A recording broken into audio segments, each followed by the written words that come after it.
जग में सबसे न्यारा। जय भारत माँ, जय गीता माँ, जय भारत माँ, जय गीता माँ। भारतीय संस्कृति का वैभव जग में सबसे न्यारा। ज्ञान और विज्ञान यहीं से सबने पाया सारा, सबने पाया सारा। कुछ भूलों से हारा फिर से जीते देश हमारा।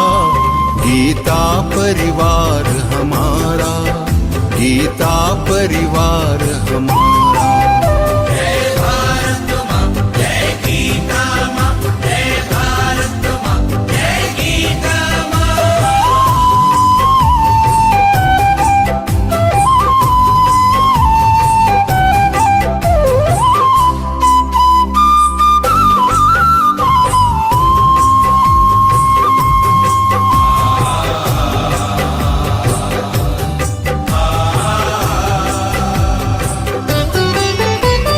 त्यागशील सेवा व्रतधारी युवा जगे पुरुषार्थी।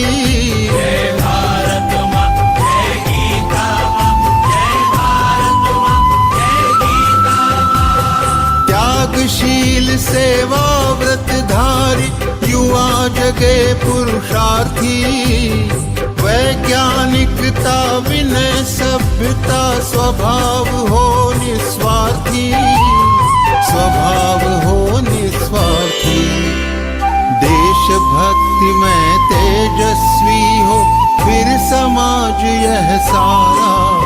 गीता परिवार हमारा, गीता परिवार हमारा।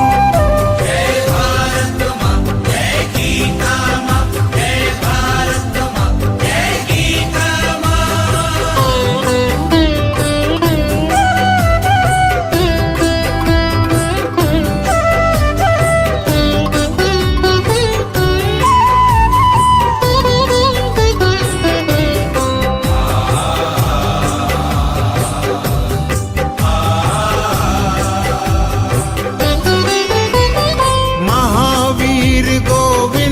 शिवाजी बुद्ध गगन के तारे। जय भारत माँ, जय गीता माँ, जय भारत माँ, जय गीता माँ। महावीर गोविंद शिवाजी बुद्ध गगन के तारे। परंपरा की पुण्य चेतना उर में हम सब धारे, उर में हम सब धारे। बाल हृदय में उसे जगाकर जगे देश यह सारा। गीता परिवार हमारा, गीता परिवार हमारा। जय भारत माँ, जय गीता माँ, जय भारत माँ, जय गीता माँ।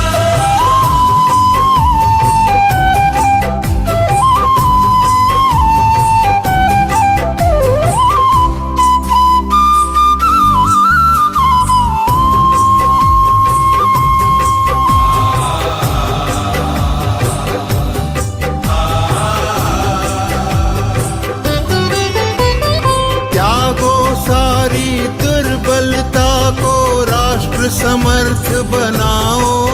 जय भारत माँ, जय गीता माँ, जय भारत माँ, जय गीता माँ। त्यागो सारी दुर्बलता को राष्ट्र समर्थ बनाओ। बंधु भाव समता ममता से सबको गले लगाओ, सबको गले लगाओ। चलो विवेकानंद मार्ग पर शुभ संदेश हमारा। गीता परिवार हमारा, गीता परिवार हमारा। ईश्वर भक्ति भाव से बहती संस्कारों की धारा। भारत माँ की सेवा में गीता परिवार हमारा, गीता परिवार हमारा, गीता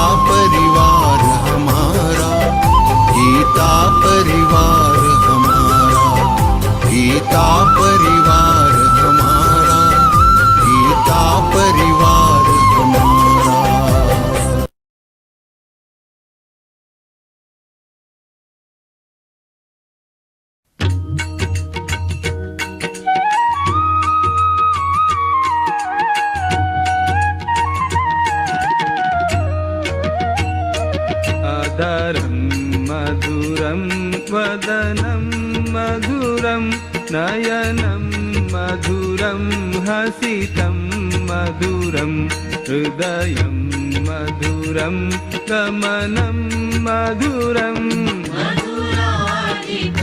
मधुराधिपतेरखिलं मधुरं मधुराधिपतेरखिलं मधुरम्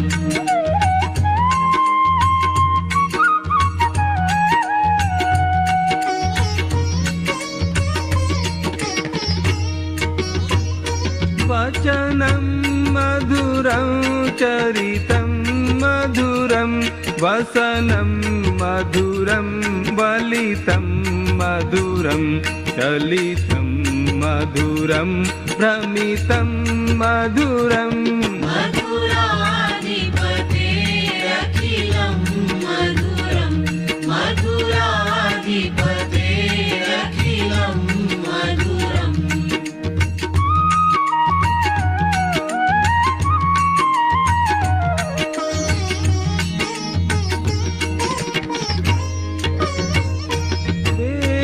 वेणुर्मधुरो रेणुर्मधुराः पाणिर्मधुराः पादौ मधुरौ नृत्यं मधुरं सख्यं मधुरम् मधुराधिपतेरखिलं मधुरं मधुराधिपतेरखिलं मधुरम्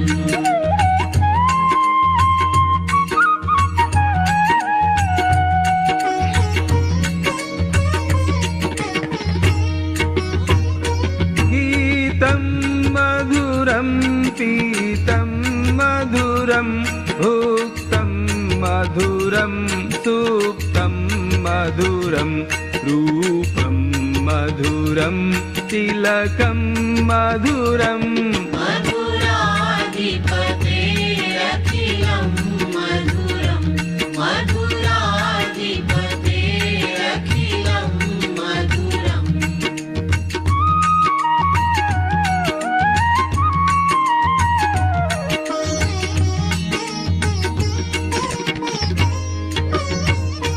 तरणं मधुरं तरणं मधुरं हरणं मधुरं स्मरणं मधुरं वमितं मधुरं शमितं मधुरम् मधुराधिपतेरखिलं मधुरं मधुराधिपतेरखिलं मधुरम्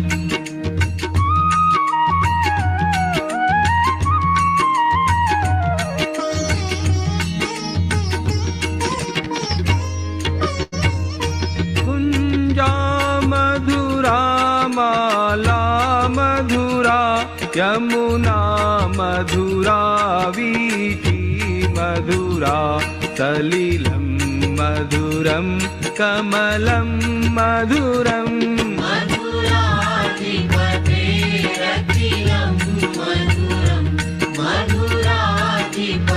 मधुराधिपतेरखिलं मधुरम्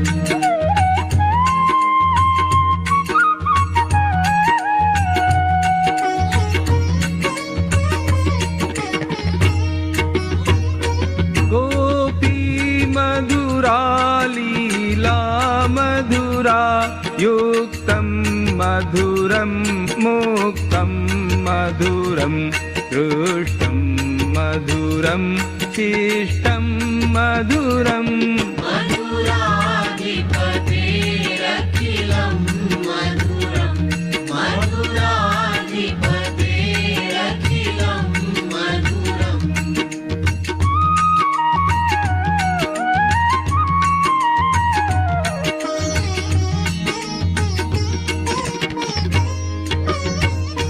गोपा मधुरा गावो मधुरा यष्टिर्मधुरा सृष्टिर्मधुरा दलितं मधुरं फलितं मधुरम् मधुराधिपतेरखिलं मधुरं मधुराधिपते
संस्थापकं वीरम् कृष्णं वन्दे जगद्गुरुम्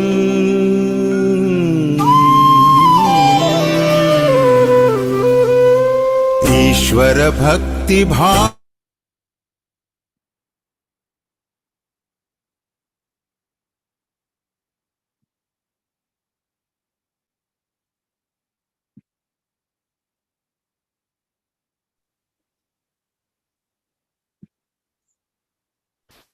माधव जी।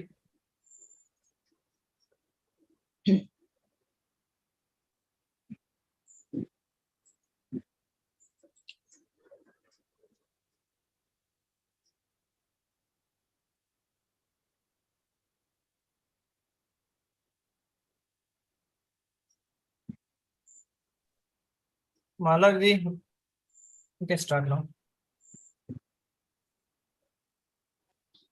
पता नहीं चला, sorry. Okay. Jai Shri Krishna. Let's all bow down to all our gurus. Guru Brahma, Vishnu, Guru Devo Maheshwara, Guru Sakshat Parabrahma, Tasmai Shri Gurave Namaha. A warm welcome to all the sadhakas who have assembled here for the interpretation session of third part of second chapter named Sankhya Yoga. When Arjuna is wailing in self-pity and finding all reasons not to go for war, this chapter also tells us unless we surrender completely, we cannot become a disciple. We need to forgo our ego. You all are really blessed to be associated with Geeta Parivar. Now it's time for prayer, and prayer is an integral part of our culture, and it's an expression of our devotion. And today, Nisha Bharat Kumar Gujarati ji from Ahmednagar is going to recite Arambha Prarthana. Didi is a homemaker, she is a graduate and loves to sing bhajan and devotional songs. Nisha ji joined Geeta Parivar in January 2021 and is a sadhak and doing seva as a step. Those who have not become a sevi yet, please think of becoming Geeta Sevi. Let's invoke the blessings of Lord Krishna. Nisha, please. हाँ, जय श्री कृष्ण दीदी। वसुदेव सुतं देवं कंसचाणूरमर्दनं देवकी परमानन्दं कृष्णं वन्दे जगद्गुरुं कृष्णं वन्दे जगद्गुरुं। जय Shri Krishna. Thank you, Didi, for that melodious prayer. Am I audible? Yes, you are audible. You are audible. Thank you. Yeah, because I was hearing very feebly, that's why. Okay. Now it's time for Deepa Prajwalan.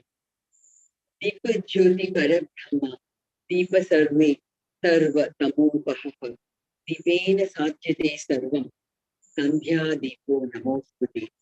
I prostrate to the dusk lamp, whose light is the knowledge principle, the supreme Lord, which removes the darkness of ignorance and by which all can be achieved in life. Thus, this custom contains a wealth of intellectual and spiritual meaning. Today, Jyoti Hemant Joshi ji from Pune is going to do the honors.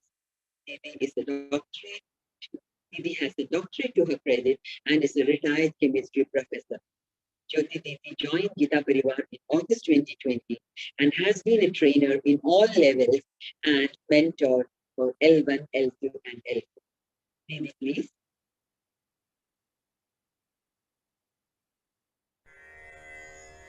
निषिद्धैरप्येभिर्लुलितमकरन्दो मधुकरैः करैरिन्दोरन्तश्च छुरित इव संभिन्नमुकुलः विधत्तां सिद्धिन्नो नयनसुभगामस्य सदसः प्रकीर्णः पुष्पाणां हरिचरणयोरञ्जलिरयम् शरदिन्दुनिभां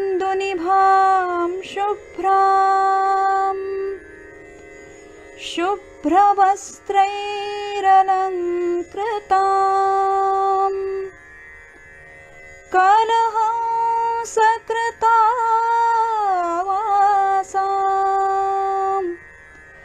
वरदां शारदां नुमः वरदां शारदां नुमः.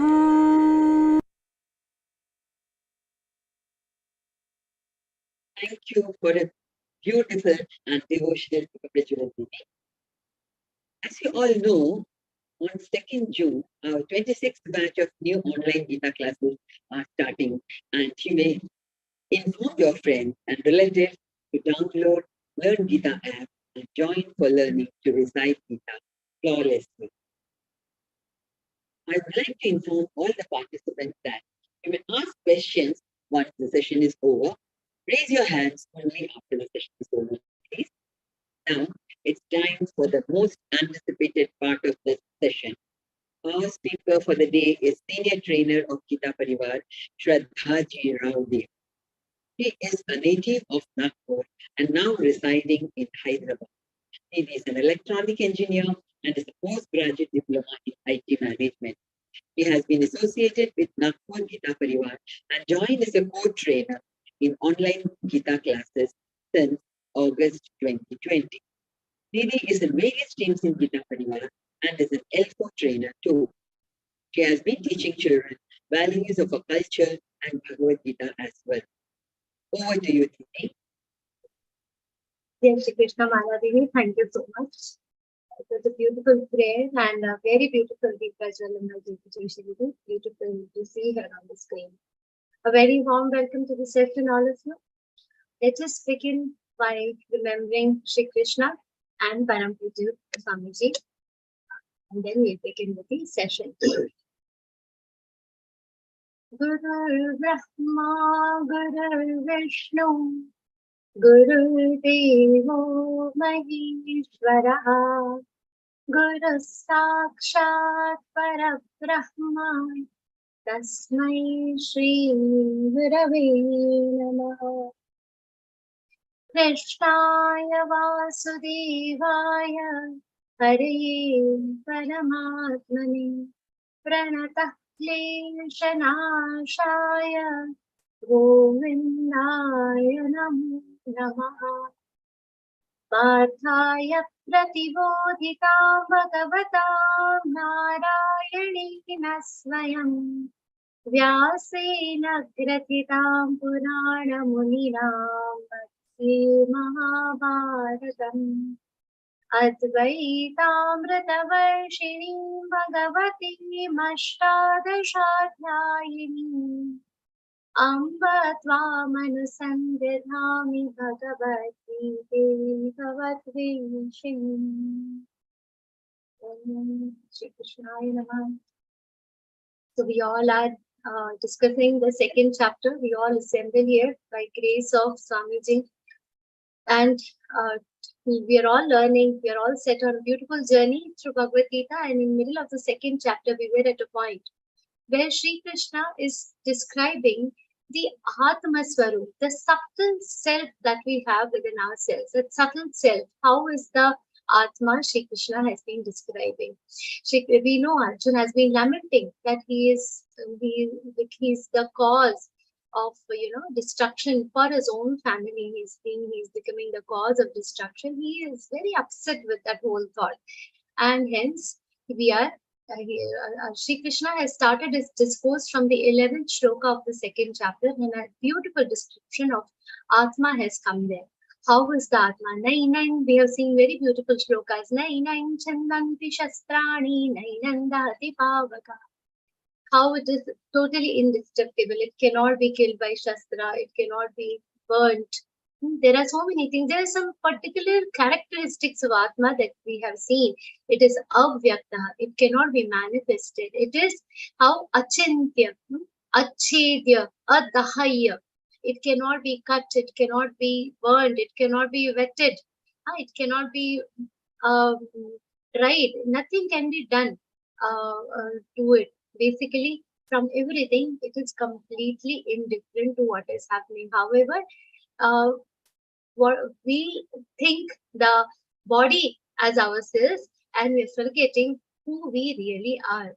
So Shri Krishna has been explaining about the Atma Sarup. We'll continue with our journey. We have seen in the 25th shloka, Avyakto yamachintyo yamavikaryo yamuchyate tasmadevau viditvainam nanushochitumarhasi. We have seen that the Atma is avyakta, achintya, avikarya. Avyakta means it is not, it cannot be seen. How we are seeing our physical selves, it is not possible to see the physical self of Atma. Then achintya. One cannot think about it. Like we cannot do chintan of it. So when we remember our parents, our friends, we associate them with some picture. That type of thing cannot be done for the Atma. And we have seen it is avikarya, it is unchangeable. And tasma, and whoever is knowing this, they will not grieve about anything. And further, Shri Krishna, this we have seen last time. Athachainan nityajatan nityam va manyase mritam. Tathapitvam mahabaho naivam shochitumarhasi. In these few shlokas that we are seeing, Shri Krishna is giving innumerable reasons for Arjuna not to grieve. What he is saying here, Athachainan nityajatan. See, even if you believe, till now Shri Krishna has been telling the Atma doesn't change. Atma is avyakta, achedya, and all other characteristics he has described. But in the position where Arjuna is, if he doesn't want to believe, Atha Chaina Nitya Jatan, if you think it is constantly changing, then also there is no reason to grieve, is what Shri Krishna is trying to convince Arjuna here. How he's explaining that even if you consider that it is being constantly born, Nitya Jatan means it is constantly changing. Nityam va manyase vritam. If you think, manyase is thinking. If you think that it is constantly being born and it is constantly dying or getting destroyed, even in that case, oh mighty Mahabahu, there is nothing to grieve. Why? See, we all know ice is most favorite in the summer season. Water takes a form of ice, and the ice at room temperature, when it is taken out, it turns into water. Does that mean that the water is not there in ice? It is very much there in ice. Is the water, once the ice melts, does it mean that the water is no more? It doesn't mean so. So what is happening? The Tatma is, even if you think it is going to melt, even if it is going to change, however, there is nothing to grieve because it is in a constant process of evolution. When it is in a constant process of evolution, then there is again no reason for Arjuna to grieve in it, because ultimately in some form or the other it is still existing. Further, Shri Krishna says, Jatasya hi dhruvo mrityur dhruvai janma mritasya cha tasmad pariharyerthe natvam shochitumarhasi. Big Arjun, you have to understand one thing, that anything which is born is ultimately certainly going to get destroyed. Dhruvai, it is certain. We say Dhruvatara, why Dhruv? Because its position remains same. In the north direction, it is always going to remain in the same position, and hence the name Dhruva. So Dhruva means certain. It is certain that whoever is born is definitely going to undergo death also. The day a person comes on this in this world, his day of going is also decided. Jatasya hi dhruvo mrityu. Dhruvai janma mritasya cha. Even if we know that a person is going to go, whoever is going to be dead, they are again going to be born. In that case also, what tasmad parihar, this is an inevitable cycle. Apariharyerte means it is an inevitable thing that the circle is going to continue. In that matter also, natvam shochitam arhasi, there is nothing to grieve about. See, we all say that in the morning the sun rises in the east. Then when the sun rises, this entire world comes to life. The flowers start blooming, the birds get up, there will be a chirping, everything comes to life. And then after evening, again there is a darkness everywhere. Again on the next day, the Srishti comes to life. We can say this is also a small cycle of being born and destruction. This is also a small cycle. In this, however, we feel, why is this entire thing happening? Because the earth is moving. What is steady? The sun is steady. In this also, so anything which is coming and going continuously, it is also a part of a very steady process. There is nothing to, it is an inevitable but a continuous process. Today there is the night has come again, the day is going to come again, the night is going to come. This entire process of creation and destruction is a vicious circle, and it is an inevitable circle. So there is nothing to get sad about, is what Arjuna is being told. Avyaktadini bhutani, and as we saw the sun, how it is appearing in the middle, how when the day begins, the sun is visible. So this similar thing is explained further by Shri Krishna. Avyaktadini bhutani vyakta madhyani bharata avyakta nidananyeva tatra ka paridevanam. What is the matter of grief here? When avyakta, what is the avyakta? The Atma Swarup. How it is? It is not seen at the beginning. Avyakta dini. It is unmanifested in the beginning. So when before the sunrise, we don't know if somebody is born seeing the day for the first time, that we don't know what is going to come, but the day is coming. It is not seen. It is not manifested. During the daytime, the sun is visible. It is manifested. Its presence is physically seen. Vyakta. There it is manifested. It is present.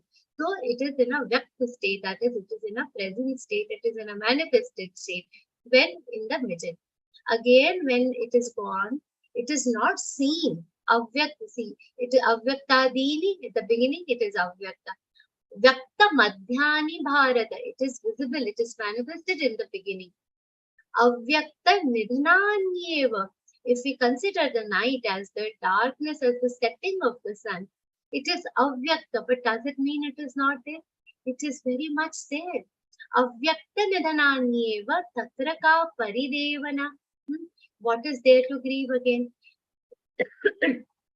Again, see, we all very fond of gold ornaments, ladies in the group. How is the gold? See, in the beginning, just so from the gold ornaments, when we go, it is not seen, it is there. But as a part, I cannot say if I want to go and buy a necklace, I want to wear a necklace, we just give him, say, a gold biscuit to give to a goldsmith and tell him, I want a necklace to be made out of this. At the beginning, when the biscuit is given to the goldsmith, the necklace is not there. So it is before creation, Adi. It is unmanifested. Then the necklace is made where I can actually make use of it. It is Vyakta, Madhyani, Bharata. Avyakta Nidhana. Tomorrow I decide that no, I want it to change. In the entire process, the gold remains the same. But then I cannot deny that the necklace is not there. But it is not visible. It is not manifested. It is manifested only in the middle part. So that is how here we will see that in middle, for some time it is Vyakta. But other times, before creation and after its destruction, it is there, but in unmanifested form. When we come across all these principles, when this is being told for a common person like us, with my limited intellect. When this entire concept was introduced, when we come to know about all these things, what awe feeling will come. Oh, is it? The entire newness is so blissful. It is very surprising. This awe is very beautiful. And so, when small things recently, I remember when my younger son was, in the school, he returned, Mama, how plants make their food.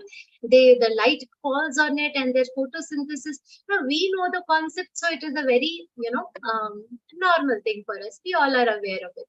But when a new child is learning a concept like that, that excitement, that ascharya, that excitement, that surprise element is so clearly evident. And similarly, when a person starts interacting with this entire process, starts understanding this Atma Swarup, he experiences the same bliss. The similar, the happiness, the surprise element, the bliss that a child experiences when he learns a new concept, a totally new theory, what he will experience, the experience that a sadhak gets when he tries to understand the Atma Swarup is of multiple times that excitement which we are talking about. This is explained in the next shloka how Ascharyavat pashyati kaschidena Ascharyavat vadati tathaiva chanyam Ascharyavatchainam anya shrunoti Shrutva kyenam vedana chaiva kaschit. How is this entire experience Ascharyavat pashyati kaschidena, when a sadhak is in a dhyana state and he is undergoing a process of interacting with his own Atma, it's his own Atma Swarup. Now, what is this Atma? It is a part of the Paramatma. We all know that. When within us, this element of God is there. When an effort is made to talk to that element, when the sadhak makes an effort to talk to this element, talk to his self, talk to the Paramatma present in him, how is it? How is the experience? He is full of ascharya. He is full of surprise. He is full of awe. He is in complete awe of this entire concept.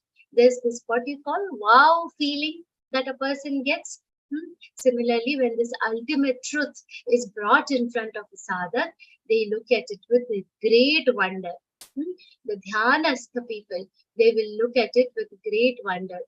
When they are talking about it, if you are seeing great sadhus, when we listen to it, when people talk about their experience, small example we'll take when I see people talking about our Bhagavad-Gītā classes. Bhagavad-Gītā is what? It is Vāṅmaya Swarup. Vāṅmaya Swarup, it is a literary form of Shri Krishna. It's Vāṅmaya Swarup of Shri Krishna. When they are talking about their experiences in the class, after they join the class, how blissful that entire experience is. And imagine the experience that a person who has actually been able to talk up to his own Atma Swarup, how will their experience be? How will those Santa Mahatma, when they are talking, so emotional they will get in their speech.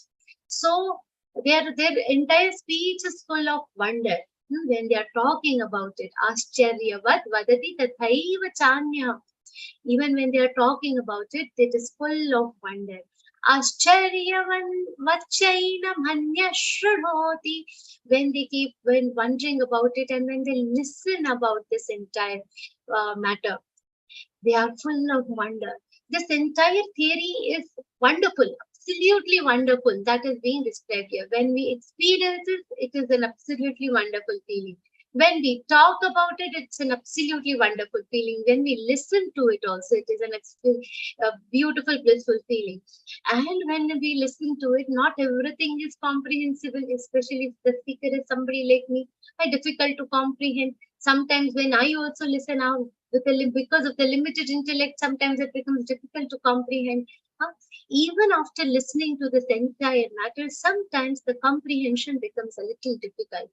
Even in that case, it is full of the surprise and Even if it is difficult, Shrutva Pyenam Vedana Chaiva Kaschit, even if it is difficult to comprehend this, it is a Shastra which will not come to you by just seeing, talking, or listening. How it is going to be comprehended? By experiencing. This entire Bhagavad Gita, see why Swamiji has given us a mantra, Gita Padhe, Gita Padhaye, Gita Jivan mein laye. To completely understand Bhagavad Gita, the third principle is extremely important. Gita Jivan mein laye. Until and unless you experience Bhagavad Gita, it is very difficult to understand it. And very small experiences all our sadhaks have had, how the peace that they experience. Certain things, when they are talking, naturally some good things will come out of their mind. Naturally, they see people getting attracted to them. All these experiences come because their personality is being, shaped up along the principles of Bhagavad Gita. So the knowledge, it is not going to come only by talking, listening, seeing, but also by experiencing. The true knowledge will make man realize something very important. We have to understand this most important thing. What will true knowledge make all of us realize? Till now, before we understood Bhagavad Gita to its fullest, what we thought, we are a body with a soul, isn't it? This was our ignorance. When we understand Bhagavad Gita, when we understand this Atma Swarup, we will start this with a true knowledge. We will be enlightened and we'll change this fact from a body with a soul to an enlightenment that we are soul with a body. This enlightenment Sri Krishna wants to give Arjuna. Dehi Nityamavadhyoyam Dehe Sarvasya Bharata Tasmat Sarvani Bhutani Natvam Shochitum Arhasi.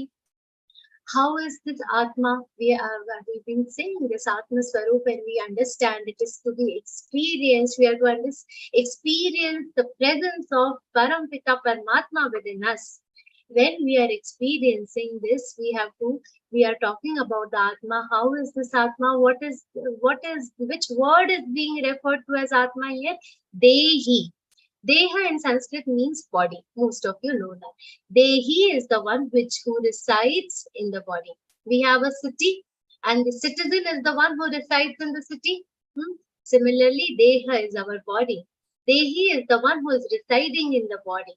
So, Dehi Nityamavadhyoyam. Dehe Sarvasya Bharata. This Dehi, he's eternal. He's avadhya. Now, looking at it, is a vadhyoyan. It is avadhyoyam. Nityam avadhya. He is nitya, means he is eternal. It is constant. And it is avadhya, means it cannot be destroyed. How is the Dehi? How is the Atma Swarup? Nityama vadhyoyam. Now, in your classes, your trainers must be telling you, you have to say this more complete. Nityama vadhyoyan. How important this pronunciation, this correct pronunciation is. See, we realize it in shlokas like this. Nityama vadhyoyan. Now people end up saying Nityam vadhyoyan. Nityam vadhyoyan means that ma becomes half. And how it becomes Nityam vadhya, which is the wrong interpretation. That is why that ma should be complete when you are saying the shlokas. So whatever pronunciation your trainers are telling, you have to listen carefully. Nityama vadhyoyan ma vadhya. That becomes a sar and becomes Nityam avadhya. Means it is nitya, it is constant, it is eternal, and avadhya means it cannot be destroyed. And where it is residing? In Sarvasya Dehe, in the body of each one of us, everyone. In everybody's body it is residing.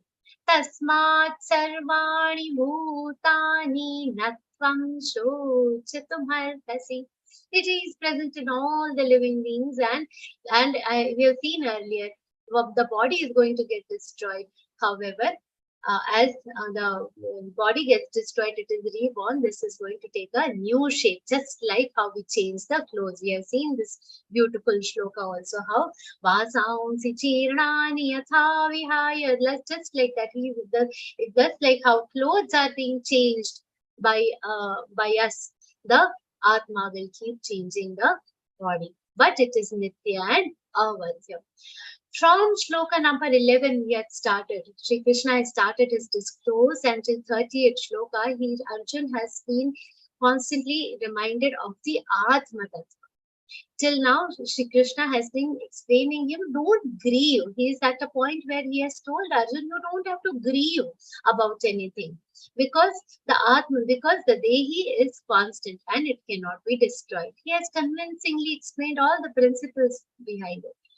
And now further, till now Shri Krishna has enlightened him with helping him enlighten and attain a state of discriminating the self from the physical body. So there is a self and a physical body. This physical body is not yourself, is what Shri Krishna has enlightened Arjuna. And the eternality of the subtler self he has explained.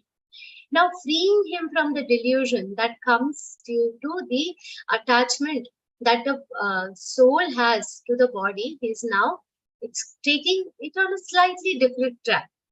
Now he will explain how justified this act is, from a worldly perspective. All this theory, now all of a sudden Arjun, okay, I understand all this, but again we are living in this world. We need a more worldly perspective to everything, isn't it? Now everything, we'll say everything is in theory. This Atma who has seen everything, even that perspective, the doing the yuddha is justified. Yuddha swabharati. He has told you have to do the yuddha. From that perspective, that he is not the body but Atma, you have to do the war. Even from worldly perspective, what is his duty? That Shri Krishna will explain. He is reminding Arjun that duties of the people. What is the duty of a person who belongs to a warrior class? What is the duty of a person who is a teacher? The person who is a teacher has to teach. No matter what happens, he has to teach. Okay. During Corona time, we have seen the schools were closed. But the job of the teacher is so important, they cannot stop teaching. They had to find out means to reach out to their students and teach them. They had to study extra, work hard. Extra work was done for what? To reach out and complete their duty of teaching, online, offline, whatever, but their job they have completed. So he's reminding the same concept. Shri Krishna is reminding Arjun, you are a Kshatriya, you belong to a warrior class. And in the next two shlokas, he exemplifies, he explains to Arjun the importance of war from what Arjun's perspective. Arjun is a great warrior. So he has to understand, he has forgotten. So Shri Krishna is reminding him now. Swadharmamapi chavekshya navikampitum arhasi dharmyadhyuddhat shreyonyat kshatriyasya na vidyate. Swadharmamapi chavekshya navikampitum arhasi. See, at this point of time when Arjuna and Shri Krishna are discussing all this, a number of efforts have already been made to prevent this war. Shri Krishna himself had become the Doot. He was the ambassador, peace ambassador of the Pandavas, and he had tried enough to stop the war. They had gone down to an extent to say, give us just 5 villages, forget about the entire kingdom, give us 5 villages and we'll be okay. Enough has been done. Efforts have been done. But this war is now not any random war. Okay, it is based on what? It is a righteous war. And you are doing it because you're following the dharma. Plus, this is not some random war where people are just going to go, okay, this is opposition army, go kill. This is the kafir, go kill. No, this war is based on rules. It is a very disciplined war. When it was inevitable that the war is going to happen, a whole set of rules were laid out. So, nobody, there will be no fighting after the sunset. After the camp is over, the two sides will, have a friendly behavior towards each other. If any warrior is fallen down, another warrior cannot go and hit. All the elaborate set of rules were made. So this is not some random war. It is a dharma yuddha. So you have to go ahead and fight this war. Now you're going to Navikampatamarazi. Don't be scared. Don't be so fickle-minded. Navikampatamarazi. This is a carefully thought war. This is not avoidable. So your mind, you should not become so fickle. Navikampatamarazi. And even after considering that it is your duty, it is your swadharma, you have to go ahead and do this war. Yadrachaya chopapannam swargadvaramapavratam sukhina kshatriya partha labante yuddhamidrisham. This sukhina kshatriya labante yuddhamidrisham. This type of yuddha, getting to do this type of war is such a big blessing. Shri Krishna is telling, see, I once went in one of our Bal Gokulam sessions, we were discussing during the Kargil war, we had invited one, during the Kargil Vijay Divas, it happens in the month of July, we had invited one retired army officer in our shibir and to interact with the small children. When he was describing his experience on the border, he was so proudly mentioning, which I cannot forget the way he described. I was so lucky to get to witness and participate in the Kargil war. The passion with which he was telling, I was so happy that I was a part of this Kargil war. The Kshatriya is a blessing, it is a boon for him to get to do a great war for his own country, for his own dharma. This feeling you will see in all our soldiers. All the soldiers of this great Bharat nation have the same feeling. If we are on the border, then if we get to fight, if we get to protect, if we get to defend our country, we feel so blessed.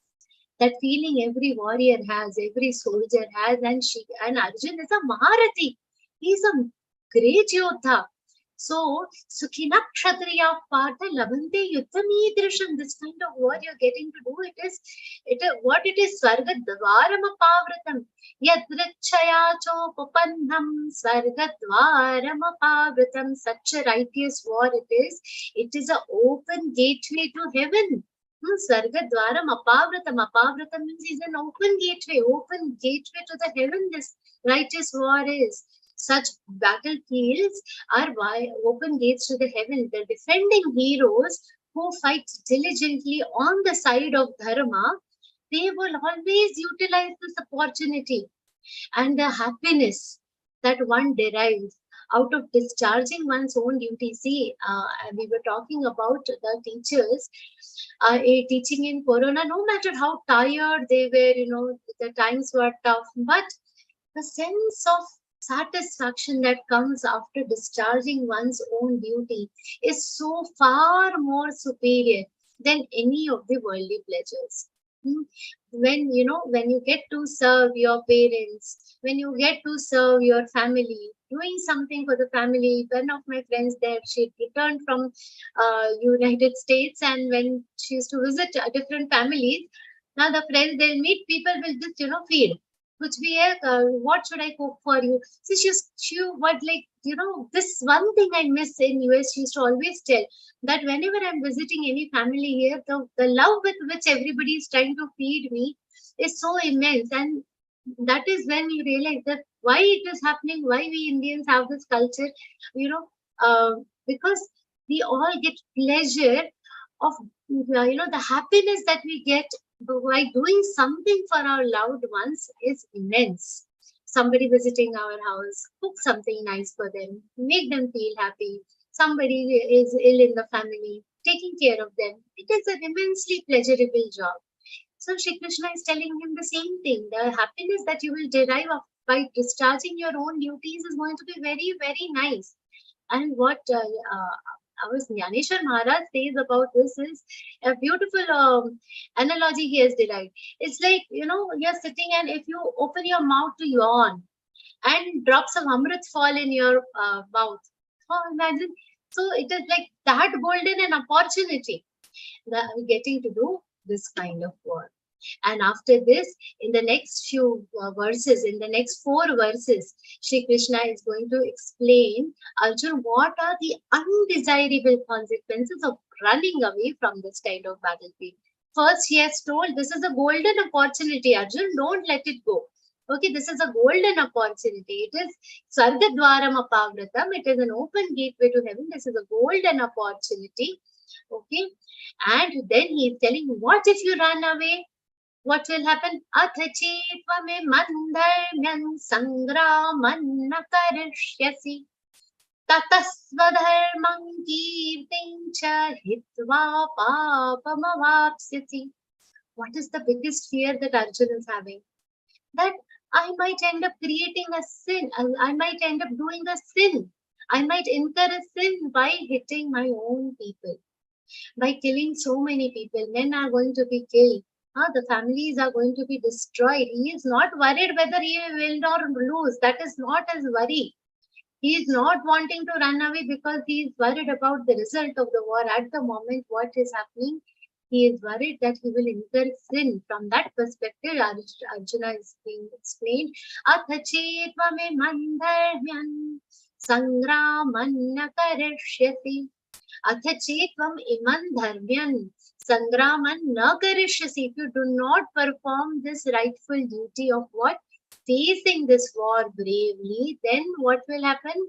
Tatasvadharmam kirtim hitva. What will what are you actually going to do? By abandoning your duties and your fame, what swadharmam you are going to hurt, you are going to abandon, and your kirti. Arjuna is one of the most mighty warriors of that time. Your kirti is going to get affected. Your kirti is going to get abandoned by you. So in that case also, that is where you will incur sin. So the sin is not going to be incurred by losing the war or anything, but because you will be running away from your own swadharma and your own kirti. Kirti is the fame that you have. Kirti is the way people look at you, Arjun. How people look at you. See, respected, so people in the society, they are very afraid, these war videos, if certain things happen, somebody is caught doing something, the biggest fear that they have of being caught doing something wrong is the video getting viral. This is the familiar language to all of you, isn't it? The videos will get viral if somebody is being caught doing something wrong. Oh, this video will get viral. CCTV. Why this? That CCTV will, oh, what if somebody sees me doing something wrong? This fear is always there, isn't it? That fear Shri Krishna is also trying to instill, and the kirti is important. The fame is at one thing, but what people think about you, what they understand of you, it is important to maintain that reputation. Akirtim chapi bhutani kathayashyanti te vyayam sambhavatasya chakirtir maranadati richyate. Akirtim chapi bhutani kirti. We know is fame. The good talk that people have about you is kirti. Akirti. Akirti is defamed, disgrace, dishonor will come to you. And now if you do this one wrong thing, Arjun, this what they will start saying, this disgrace that they will talk of will be te vyayam, te avyayam, means eternal. It is going to be everlasting disgrace. This kirti, right now you are a famous warrior. Your fame is going to last for many yugas, not even talking about centuries and years, okay? The fame that Arjun had earned for himself, the kirti, the goodwill, the good name that Arjun had earned for himself was going to last him for many yug. In Kali Yuga, we are talking about him. And this kind of fame, if you run away from the battle, whatever akiti, whatever disgrace that will be spoken about, that is also going to be everlasting. Avyayam, that is also going to be everlasting. And sambhavitasya chakirtir, who is a sambhavitasya, an established person, an honorable person. For an established honorable person, this kind of disgrace, this kind of defamation, this kind of thing is maranadati richyate. It is equivalent to death. We say, "Arey, isse to marna hi acha hai." We have heard this phrase earlier, and in this era, now this mentality is not changed. In the social mindset that we have today, also nowadays, also, you do 10 good things, but do just one undesirable thing. I'll not say bad thing because you all are good people. So undesirable. Okay. Yeah, one undesirable thing is done. That one undesirable act will become the talk of the town. Okay. Now the society has changed from that yuga to the Kali Yuga. But the mindset is similar. Even at that time, hundreds of things Arjuna might have done good. But this one undesirable act, this one act of cowardice will become your entire identity. It will be the only talk of the town, and that will be an everlasting, this eternal disgrace for that person will be embraced by the society. So Krishna is trying to awaken his sense of duty in Arjuna by reminding that this is a away thing. Now, what does this malignancy mean to honorable people? That is he has told in the second line. It is Maranadati Richyate. This disgrace is worse than death itself. Shri Krishna further is going to caution Arjun about what. See, this is like a stain on the character of a Kshatriya. How our, soldiers also talk about, the battlefield. Similarly, Shri Krishna is explaining the same, he's awakening the same feeling in Arjuna. Bhayadranadu paratam mansyante tva maharatha yeshaim chatvam bahumato bhutva yasyasi laghavam yad bhayadranadu paratam. Bhayadranadu paratam means what? Bhayad, out of fear, if you are going to run away from the battlefield, what is going to happen? Here he is talking about Maunsyante Tva Maharathaha. What are the Maharathis going to think about you? Maharathaha Tvam Bhayad Ranad Uparatam Maunsyante. What? How will they think? They will think, oh, you were scared. That is why you ran away. That is what they are going to take. Who are Maharathis? Maharathaha here means the great warriors. Here, the Maharathaha are this upadhi, this particular title was given to a person who could fight alone, who could fight with 10,000 warriors. That kind of person was given the title of what? Maharathaha. Maharathaha. What will the Maharathis think of you, Arjun? That you ran away, you were scared. They are not going to believe this explanation that you were thinking about the society and that you didn't want to incur sin by killing your own. They will feel, oh, he was scared like a bouncy, ran away. They are not even going to think, oh, good that he ran away, we are safe. Had he not ran away, we would have been dead. They are not going to talk like that. They are only going to say that because of fear you have run away and you have escaped from the war. They might even say, see, he ran away because of fear of me. Arjun was not fearing the warriors. He was fearing sin. He was fearing pap. He had a very noble intent. He was crying out of sympathy, out for dharma. His entire lament was with the fear that, if I do sin, if I incur a lot of sin, Krishna will also leave me and go. All these reasons the warriors are not going to understand. They'll remember for 1 year in Agnyatwas, he has done this and he ultimately became that personality and ran away from the war. Anything can be said. See, when people have to do backbiting, when they have to say negative things, there are hundreds of things, there are innumerous things that can be said. And they will end up saying all those things. Yeshaim chatvam bahumato. So many things they can think about you. And yeshaim chatvam bahumato bhutva yasyasi laghavam. Among the Maharathis, Arjun was very respectable. He is now Arjun. Krishna is warning, you are a respectable one. Arjun is most renowned. He has had a fought. He has fought. He has also rescued the gods. And all your this Yeshaim Chatvam Bahumato, those who are highly respectful towards you, those who talk very respectfully to you, those who are very, those who give lot of regards to you, they will do what? Bhutva yasyasi laghavam. Puchenge nahi tumko. They will not, they'll start ignoring you. Your fame will completely just fade away. Whatever you have achieved so far, it will simply fade away. And moreover, avachavadanshcha bahun vadeshyanti tavahitaah nindantastava samarthyam tato dukkatarannukim. First, he told about what? That akirti chapi bhutani. Lot of akirti will come. Who from where? Katayashanti, the normal people.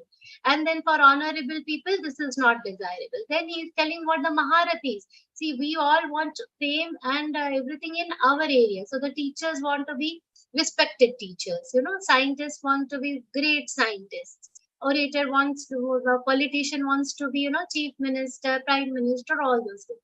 In their own field, they want to be graceful. So in the 35th slok, Shri Krishna is explaining that in your field, the people of your field will bring you'll earn lot of disgrace among the people of your field, among the Maharatha. And now he's talking about what? The common people. What are they? Not the common people, the people who are already your enemies, who are ahitaha. Ahitaha means your enemies, people who want to anyways hurt you. About them, Shri Krishna is talking. What they will do? Avachyavadavanshcha bahun. They will talk things, improper things. Avachya, things which should not be said about you. Things which should not be uttered. They will start saying all those things to you. And Vadansha Bahun, many such things they will say.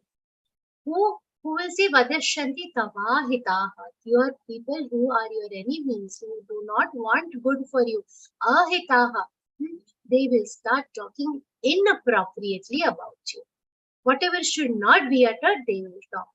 Nindantastava samarthyam tato dukkatarannukim. Tava samarthyam, they will condemn your capabilities. They will call you unfit for fighting, for waging war. See, and how is the capability of, what kind of might Arjun had? He was a very mighty warrior. And a mighty warrior, you are so mighty, and they will start condemning. Ninda karenge tumhari, nindantas samarthyam, they will condemn your capacities. How capable, how mighty Arjun is. Yaneshwar Maharaj gives a very beautiful example. He says, an elephant, a completely insane elephant, and if an elephant becomes insane in a forest, what he will do? He will go hurting this with the voice is so loud. His jumping is so scary. He will go crush everything that comes in his path. Even this kind of mad elephant is in the forest and he's crushing everything. And in that forest, if a lion roars, that kind of elephant will also, he's scared to put his foot down. If he's crushing, and he will be scared to put his foot down before crushing, he will also become quiet. That is the might of the roar of a lion. Arjun is a warrior of that might, who can control everything. One pratyancha, once he will hold his Dhanush, Gandhi, once he will pick up, so all the warriors, half of them will run away. That kind of mighty warrior you are. That kind of worthy person you are, worthy warrior you are, and they will get a chance and opportunity to condemn you, to insult you. And that is what they ultimately want. They will start saying shameful things about you, and when such things are said, who are the ones who are affected? Nindantastava Savardhana. It is the one who are near and dear. It is a very painful thing. If something, when we see, even in newspaper, we hear about certain news, the pain that the person is undergoing, that's a different thing. But the near and dear ones, they get to bear a lot of disgrace. They have to bear a lot of, bad mouthing from people. Tato dukkha kim. What can be more painful than this? What can be more painful than seeing all this ninda, all this condemning that is going about you, all these shameful things that are being said to you? That will be so painful for everything. It is going to be extremely painful. See, good deeds of people, they might go unnoticed for a long time. For many years, when we see these Padma Shri awards and all that are happening, we see those people have been doing this great work for their entire lifetime. They are getting recognition now after 30, 40 years of good deeds have accumulated.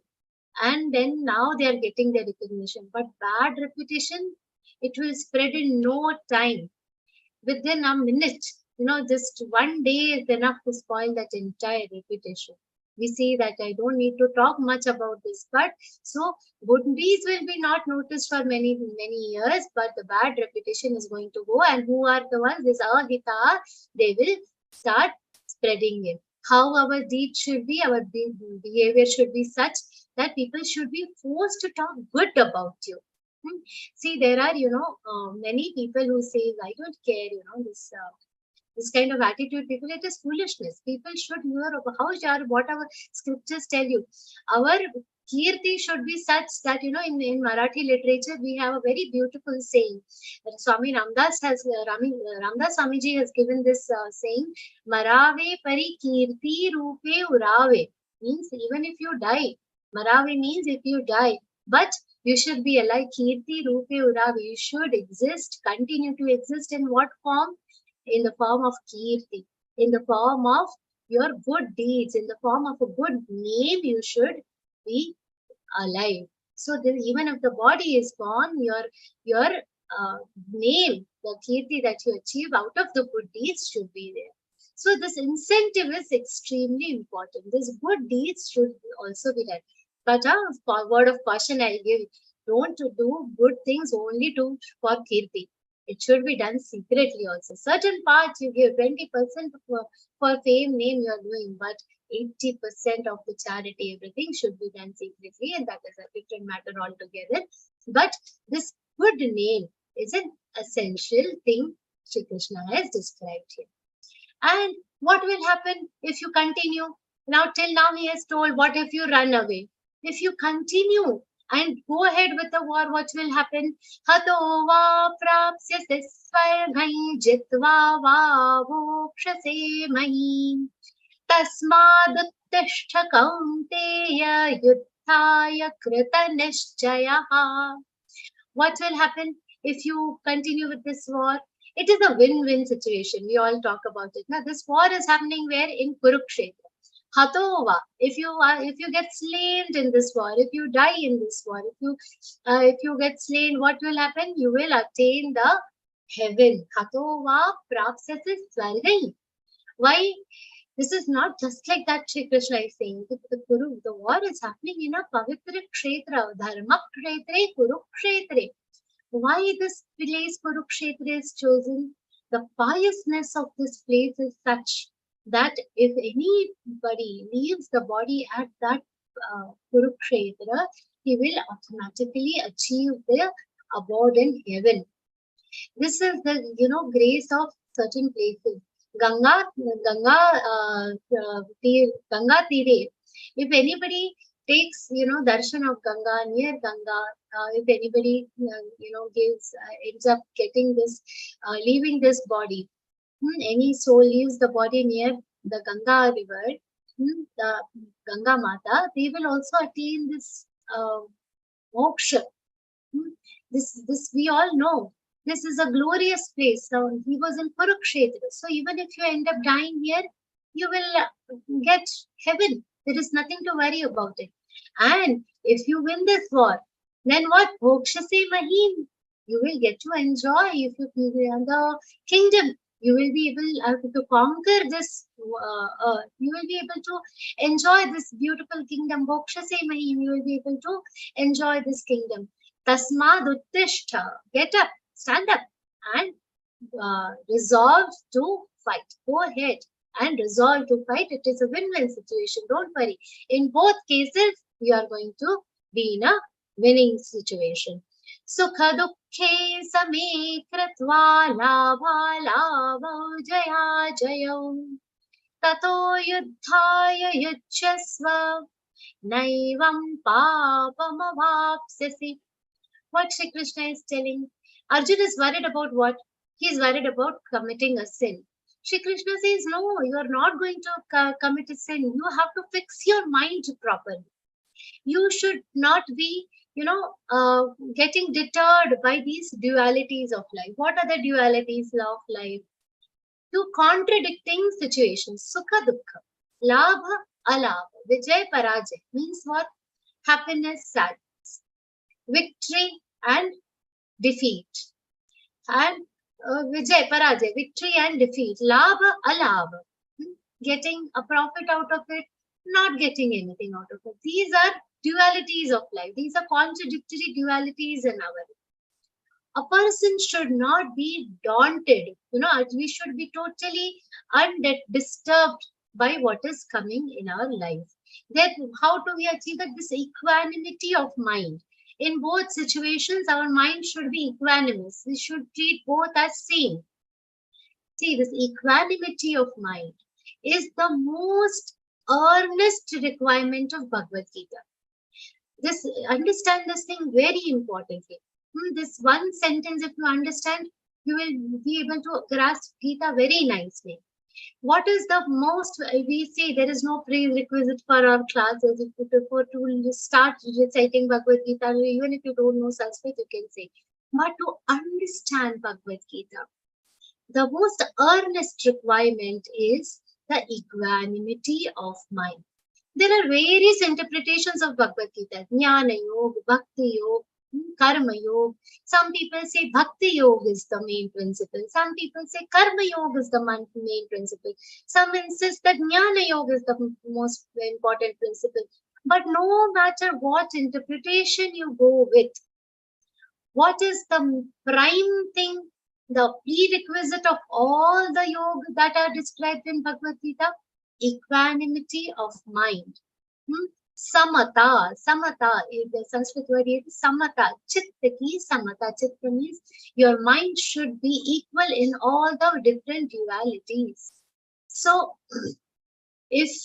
when we are doing anything, whether for instance, what you are getting out of a particular deal, cracking a deal, whether you get it or you don't get it, of mind should you do the complete thing, you complete your task, but what you are getting in return, don't get attached to that.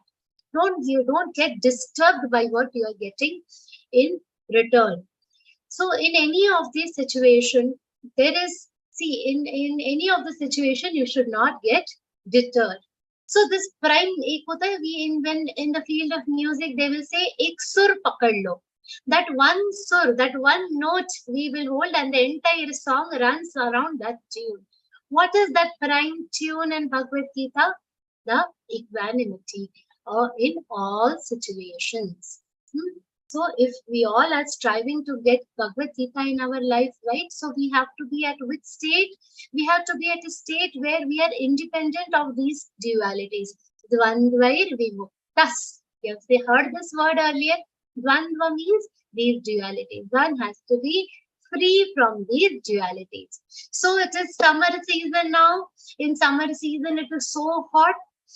we should not complain about that hot. In the winter, it is going to be cold. In both situations, not complaining about what is happening around you is samatva. This is a very simple example I give. When we are living our life, there are much bigger challenges that will come. There could be some medical emergencies in the house. There could be bigger financial problems in the house. But there will also be very financially stable situations in the family. There are some difficult situations. There will be some very stable situations in both the situations. When you are in prosperity, have the same attitude. The same attitude should be also there in the tough times. And that is called samatva. In samatvam, Shri Krishna says this itself is yoga. Samatvam yoga ichyate. This is the most critical aspect we have to understand. This is the basic underlying principle, the prime note which we have to always adhere to in Bhagavad Gita. See, at this point of time, before we go ahead, I also want to bring one very important point.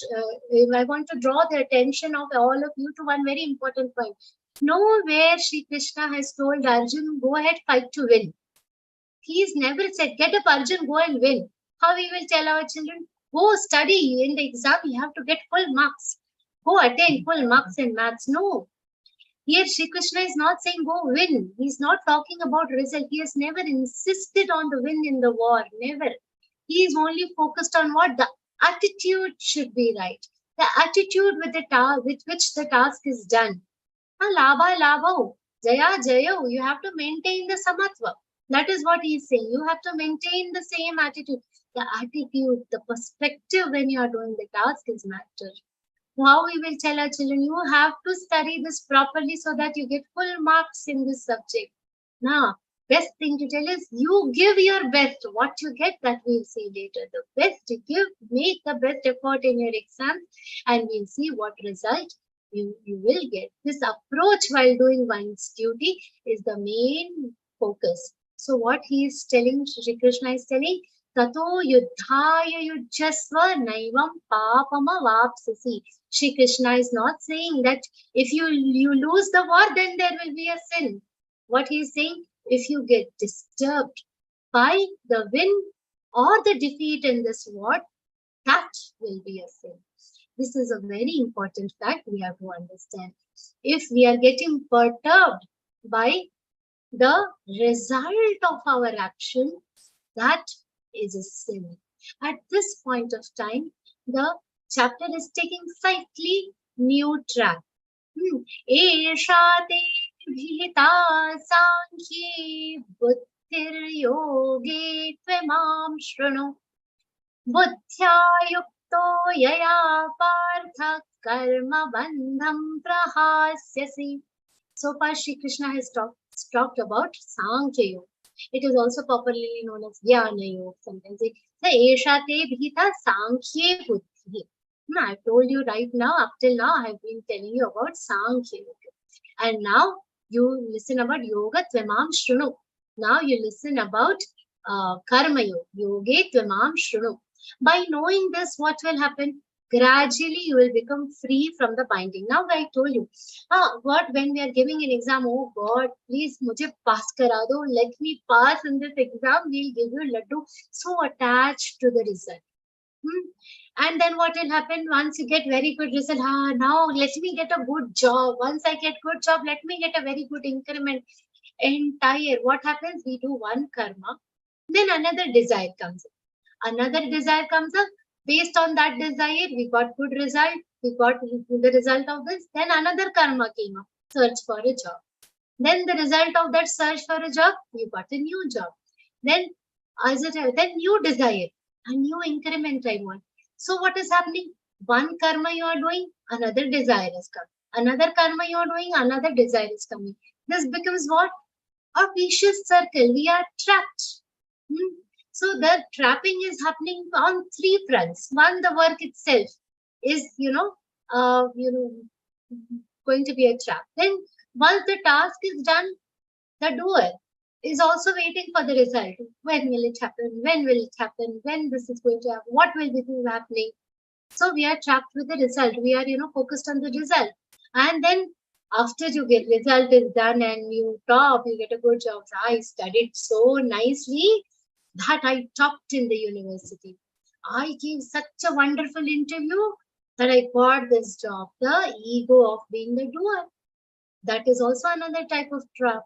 So the biggest tragedy of the karma is that it will put you in a vicious circle. It will keep trapping you. From outside, it looks like what? The task is done. Interview done, finished. Exams done, finished. Job got finished. From outside, it looks like the task is done. However, what is happening? The doer is still stuck to that karma, stuck to that work in some way or the other. So whenever a karma is done, more desires are coming, new thing is happening, so on and so forth. And this has been going on from eternity. We are here from so many births, from countless number of births. We are doing these rounds in cycle. How to break this? Shri Krishna says, simple. Convert your karma into karma yoga.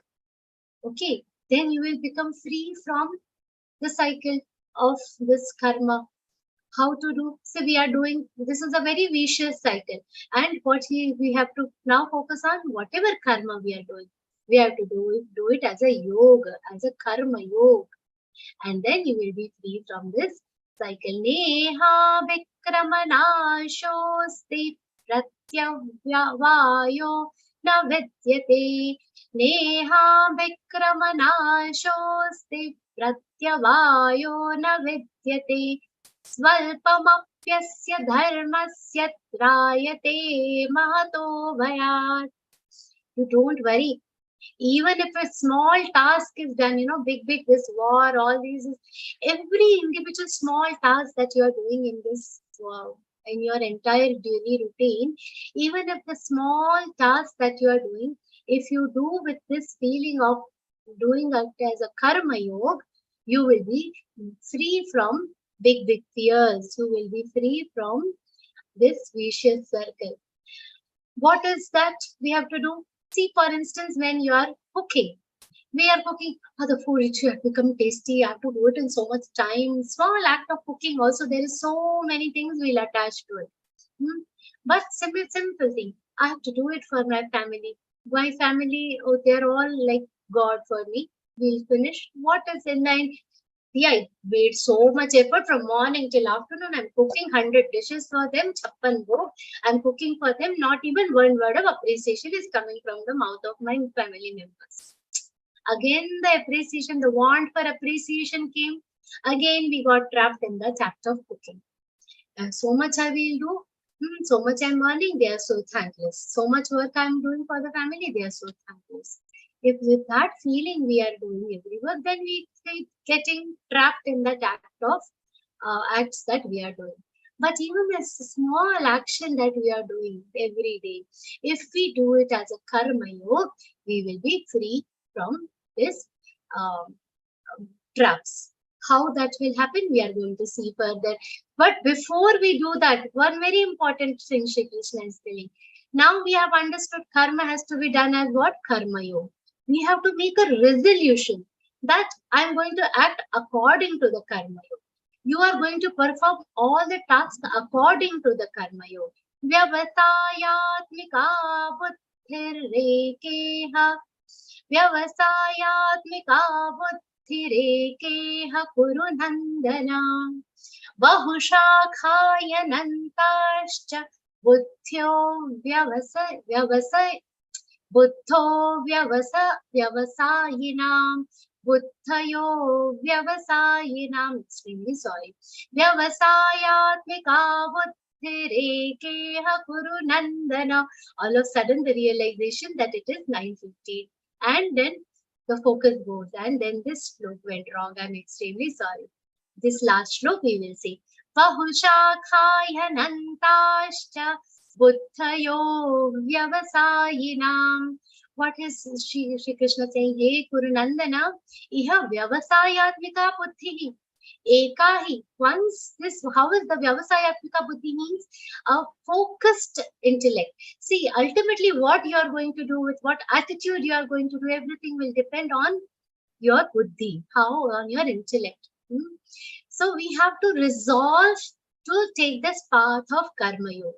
If this resolution is not done, then there are going to be numerous occasions in our life which will tempt us to what? Deviate from the path of karma yoga. Here Shri Krishna is telling, so that the vyavasayatmika buddhi, the focused buddhi, the focused intellect is what? It is focused on one thing. Okay. Buddhayo vyavasayana. Here what Shri Krishna is explaining, Bahushaka, how is the other buddhi? Avyavasayanam buddhi, how it is? Bahushaka yanantascha. Those who do not make a resolve and who don't stick to the resolve, how their buddhi is? Bahushaka yanantascha buddhayo vyavasayinam. This word buddhayo vyavasayinam, entire charan is one word. It looks like it is buddhayo vyavasayinam, but actually the word here is avyavasayinam. Avyavasayinam means though which is not focused on one thing. It is, it has multiple branches. Bahushaka. What will have, they will, when they are listening to the Vivechan, I have to do the cooking. I want this. The studies are left. Where the Geeta class is there. Why we have to cook also while doing the Geeta class. You have to read the meanings also during the Geeta class. Everything together. Many sentiments are generated in the mind at the same time. At a more, bigger, on a more bigger platform. We need education, we need good job, want children. These wants are continuously happening. The focus is on multiple things, and gradually the sentiments become desires and then further karmas. Such type of avyavasayanam buddhi. What is the problem with this kind of buddhi? The people who have this kind of intellect, this kind of thinking, their mind is very focused on what? The fruits of the deeds. So there is no peace of mind. And because there is no peace of mind, irrespective of what is coming to him, even if it gradually we attain it, even if we get what we want, there is no satisfaction. The fickle-mindedness will always still remain. Such a fickle mind cannot purposefully concentrate on anything, and they cannot focus on making a karma yoga. So what we have to do first, resolve that we have to follow karma yoga in our daily life. So further Krishna will describe the mind and behavior of such people, those who are obsessed to the desire, and he will also explain us how to free ourselves from this kind of turmoil. So we will have to discuss that in the next session. We'll take up in the next session. With this, let us all offer this entire discourse at the feet of Shri Krishna and Param Puja Swami Vividadev Kiriji Maharaj. Om Shri Krishna Arpanamastu. Om Tat Sat. Om Jai Shri Krishna, everybody. And again, apologies for the losing the track of time again. It's a long chapter, so yeah. Jai Shri Krishna. Jai Shri Krishna Didi, that was an enlightening session, and you dealt in detail in your melodious and calm voice. It was as if we were watching a picture where we could see the reasons for which the Kurukshetra war was fought. What would happen if Arjuna ran away, and what would happen if he got slain in the war or won the war. Thank you, Didi. And as you said, it's a very big chapter, and yeah. And you have managed to really, say the crux of the meaning of the shlokas. So that was a wonderful session. Thank you, Didi, for your wonderful interpretation. Now, we will be seeing more of this in coming sessions. Now it's time for question and answers. I request those who want to ask questions to raise their hands and switch on their cameras and wait for their turn. Please make the questions precise so that more questions can be taken. Yeah. Please, yeah. Please raise your hands if you have any questions.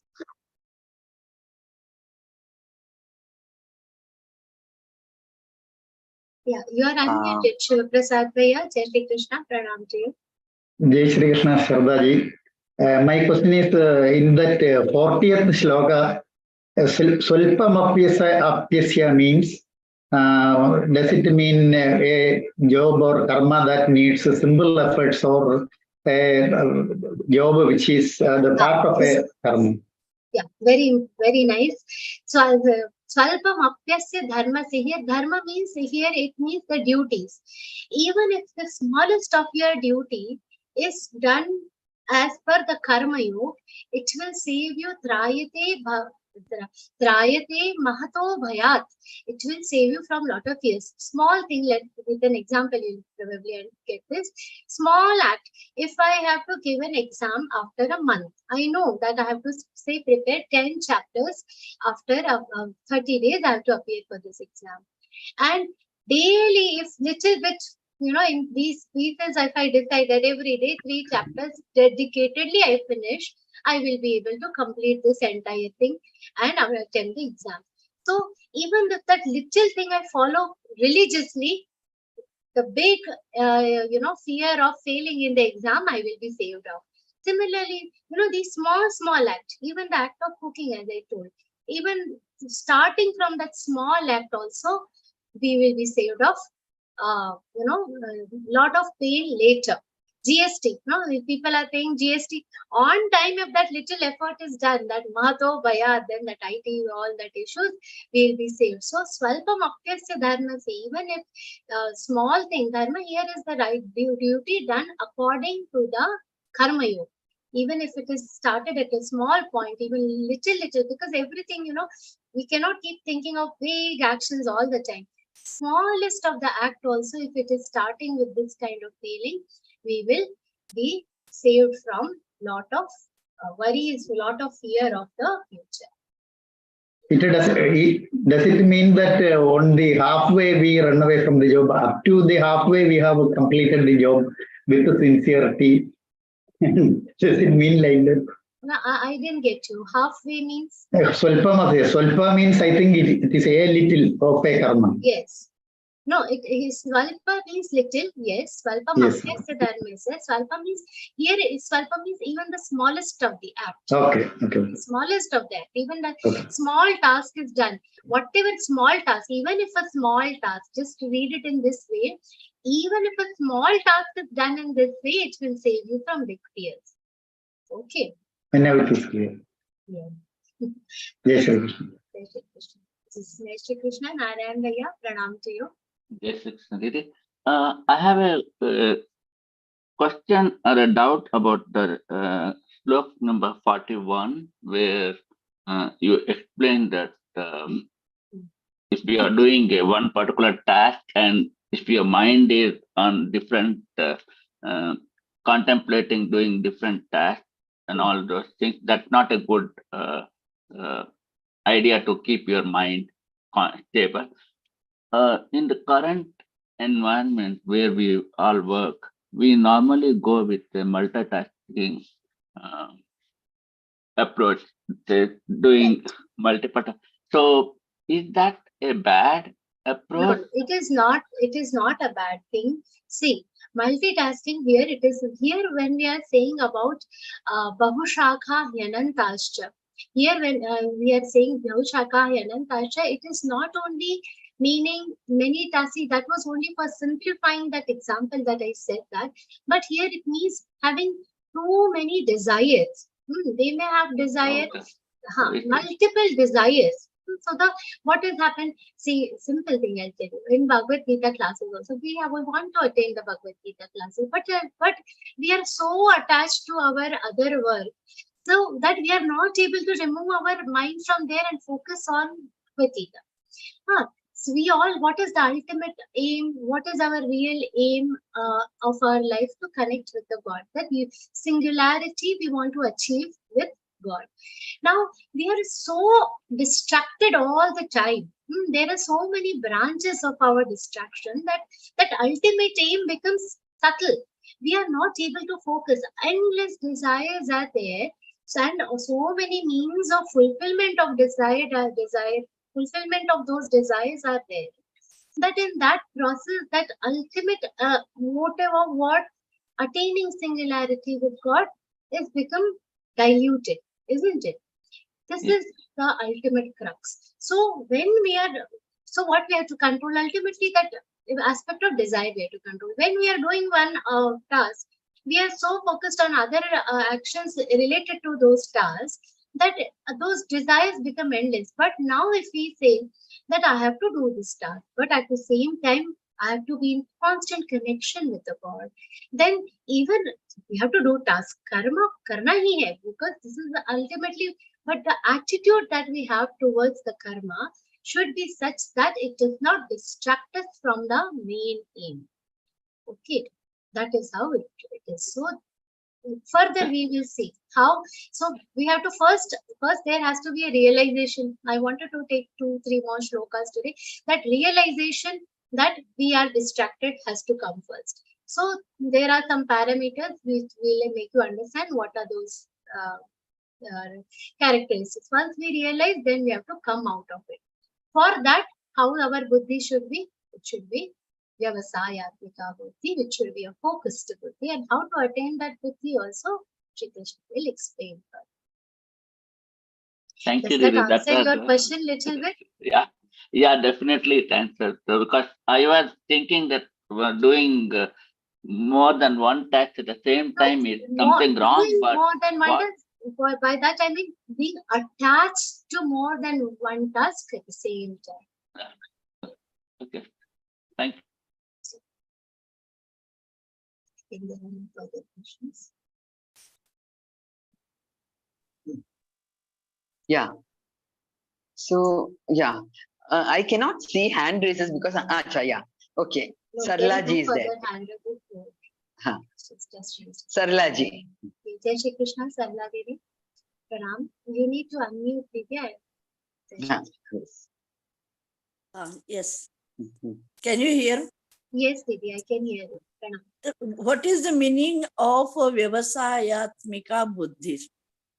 Vyavasayatmika buddhi means focused buddhi, which, you know, the one which is Vyavasayatmika means it is single pointed, it is focused on something. Vyavasayatmika, it is single, you know, it is focused on one particular thing.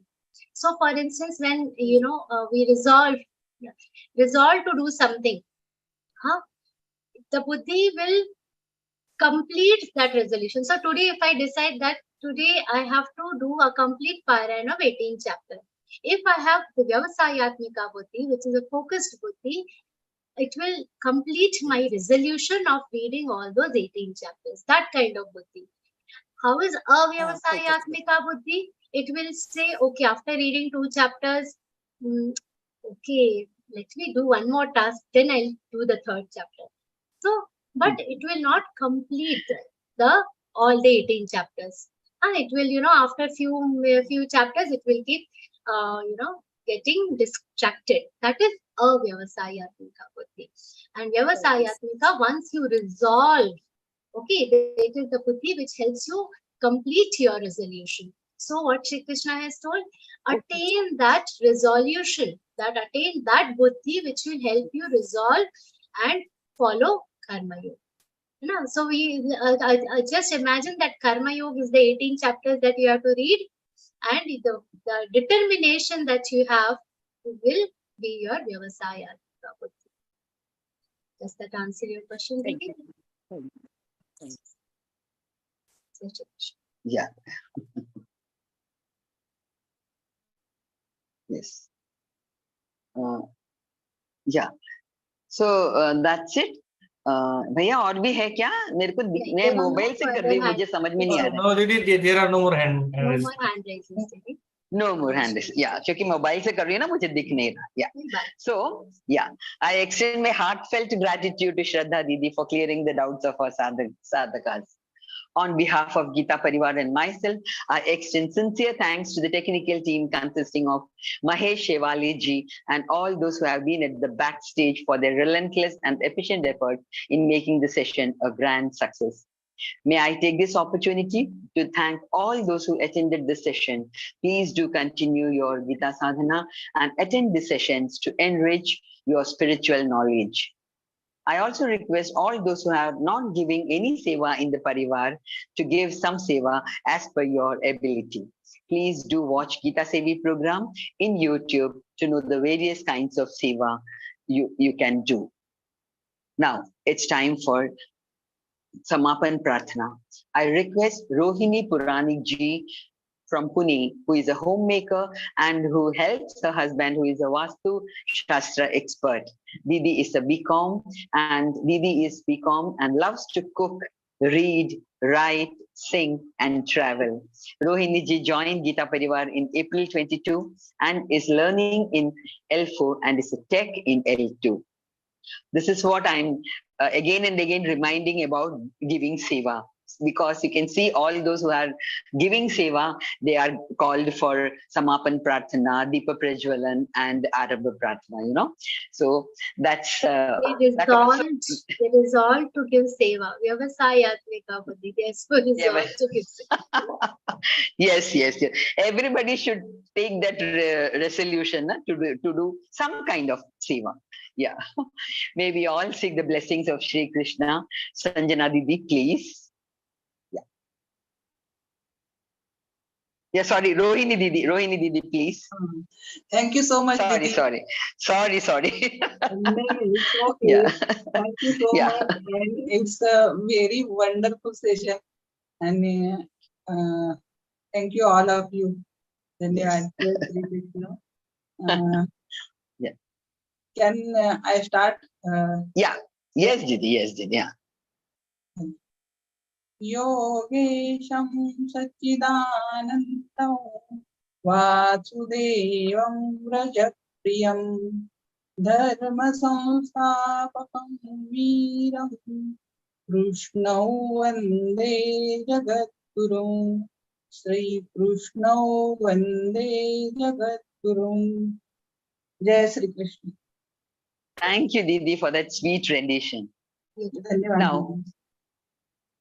I request you all to be there for Hanuman Chalisa recital. Hope you all have downloaded Ram Pratishta app. If not, please download from Play Store and enter the counts of Hanuman Chalisa you have recited. You can hear the Chalisa from the audio. The app would update the counts automatically. You just need to click OK. The recital can be put in a loop so that it plays until you stop it. May the knowledge, So, Bhaiya, Hanuman Chalisa, please.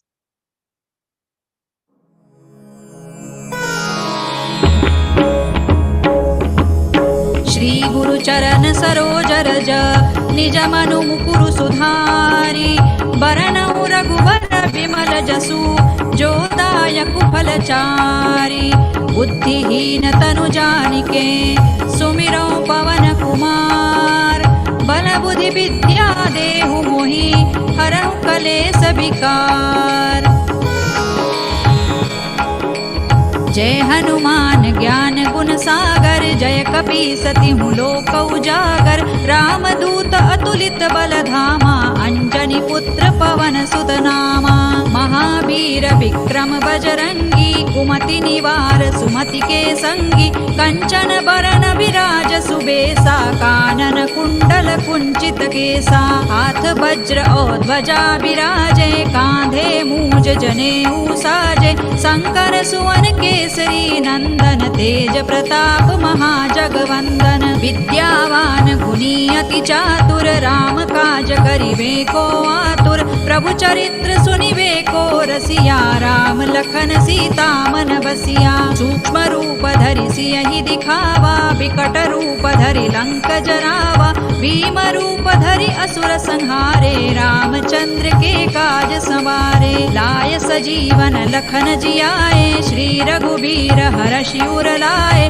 Raghupati कीन्ही बहुत बड़ाई तुम मम प्रिय भरतहि सम भाई सहस बदन तुम Rojas गावे अस कहि श्रीपति कंठ लगावे सनकादिक ब्रह्मादि मुनीसा नारद सारद सहित अहिसा जम कुबेर दिक्पाल जहाते कवि कोविद कहि सकै कहाते तुम उपकार सुग्रीवहि कीन्हा राम मिलाय राजपद दीन्हा तुम्हरो मंत्र विभीषण माना लंकेश्वर है सब जग जाना जुग सहस्र सहस्रजो जन पर भानु लील्योता हि मधुर फल जानु प्रभु मुद्रिका मेली मुख माही जलधि लांघि गए अचरज नाही दुर्गम काज जगत के जेते सुगम अनुग्रह तुम्हारे तेते राम दुआरे तुम रखवारे होत न आज्ञा बिनु पैसारे सब सुख लहे तुम्हारी सरना तुम रक्षक काहू को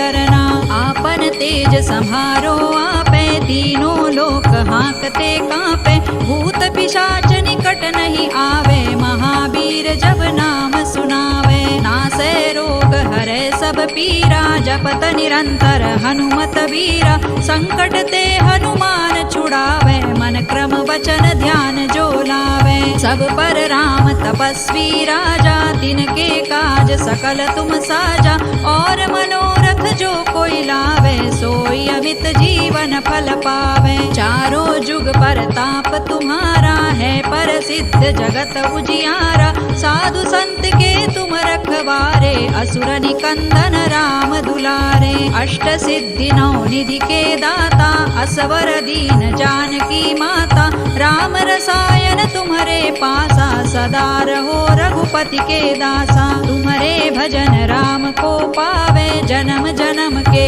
दुख बिसरावे अंत काल रघुबर पुर जाई जहाँ जन्म हरि भक्त कहाई और देवता चित्तन धरई हनुमत से सर्व सुख करई संकट कटे मिटे सब पीरा जो सुमिरे हनुमत बलबीरा जय जय जय हनुमान गोसाई कृपा करहु गुरुदेव की नाई जो सत बार पाठ कर कोई छूट ही बंदी महासुख होई जो यह पढ़े हनुमान चालीसा होय सिद्धि साखी गौरीसा तुलसीदास सदा हरि चेरा की जय नाथ हृदय महडेरा पवन तनय संकट हरना मंगल मूर्ति रूप राम लखन सीता सहित हृदय बसहु सुर भूप सियावर रामचंद्र की जय पवन सुत हनुमान की जय उमापति महादेव की जय। Thank you everyone who have been there for reciting Hanuman Chalisa. May the knowledge gained today make our week ahead brighter and more beautiful. We shall see you back on another enlightening session next week. Till then, Jai Shri Krishna. Jai Shri Jai Shri Krishna. Jai Shri Ram. Jai Shri Krishna ji. Jai Jai Shri Krishna.